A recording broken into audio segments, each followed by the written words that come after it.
Hello, friends. So, Bible study, the NIV, Acts. We're going to do the rest of chapter 27 today. So, we're going to start at 21 and we're going to take it through 44. And then we have, it's probably only going to be one more video. Maybe it's two. We'll have to see. Chapter 28 takes us to the end of Acts, and then we'll be starting another book. So, backstory. Paul is demanded to see the emperor, and this has confused the Romans, because the Romans are like, this guy hasn't done any wrong. We don't know why these Jews want to kill him. We don't even know why he wants to see the emperor. We would have just, debated and said, no, we're not going to give you, this man didn't do anything wrong. You can't have him. He's a Roman citizen speaking what he wants to. Because they don't have anything in the Roman law about blasphemy because of the multi-god religion that they have. That's in this time frame in history. It's kind of unique to the Jewish people. So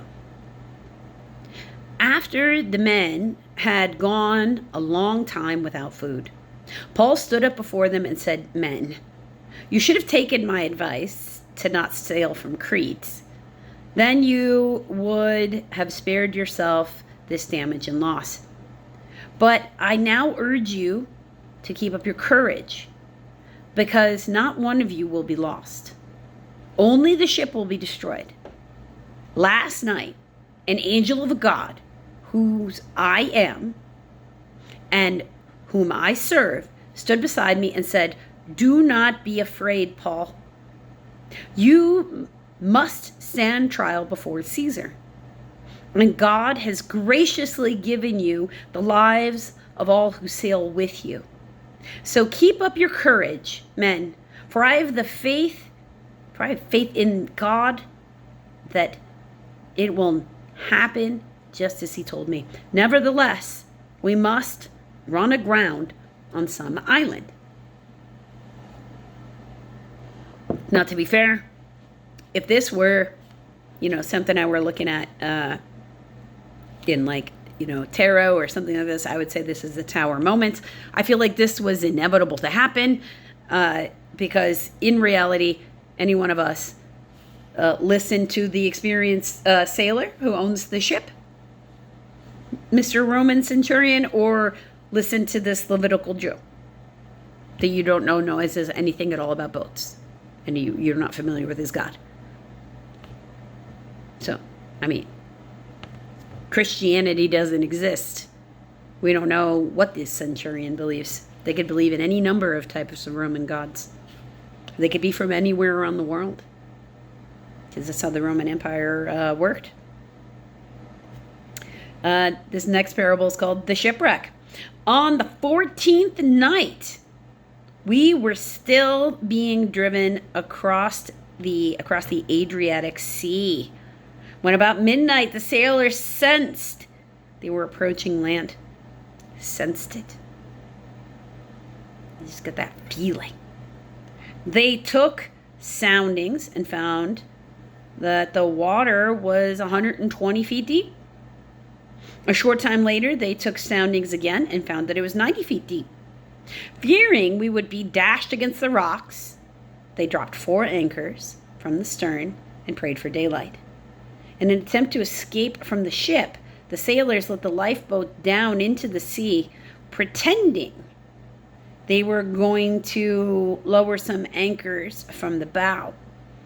Then Paul said to the centurion and the soldiers, "Unless these men stay with the ship, you cannot be saved." So the soldiers cut the ropes that held the lifeboat and let it fall away. Just before dawn, Paul urged them all to eat. For the last 14 days, he said, you have been in constant suspense and have gone without food. You haven't eaten anything. Now I urge you to take some food. You need it to survive. Not one of you will lose a single hair from his head. After he said this, he took some bread, gave thanks to God in front of all of them, then broke it and began to eat. They were all encouraged and ate some food themselves. Altogether, there were 276 of us on board. When they had eaten as much as they wanted, they lightened the ship by throwing the grain into the sea. When daylight came, they did not recognize the land, but they saw a bay with a sandy beach, where they decided to run the ship aground if they could. Cutting loose the anchors, they left them in the sea. At the same time, untied the ropes that held the rudders.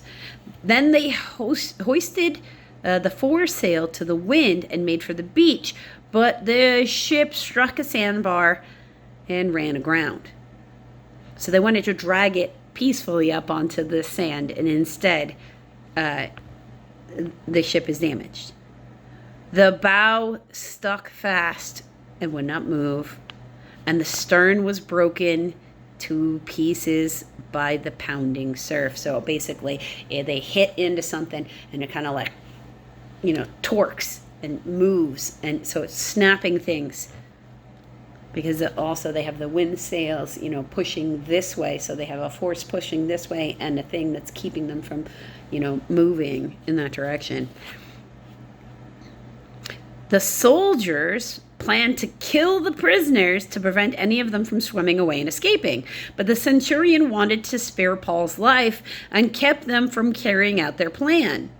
Sure, the centurion wanted to save Paul's life. He ordered those who could swim to jump overboard first and get to land, i.e. the soldiers or the sailors, those not under arrest.